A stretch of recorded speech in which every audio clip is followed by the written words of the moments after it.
All right, this is Big Mike. Big Mike's gonna help us see how we move our head after, okay? I always tell people, you have to move your head or they're gonna move it for you. So when you do your work, you gotta leave. Mike's gonna throw his jab. Then he's gonna throw his 1-2. Then he's gonna throw his 1-2-1. Pop, pop, pop. Great. But here's the problem. He's gotta be ready to move after. So he's gonna throw his 1.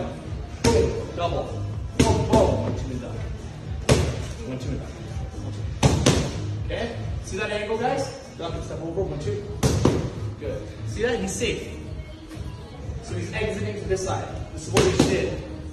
Boom. Good. One more time. Boom, boom, boom.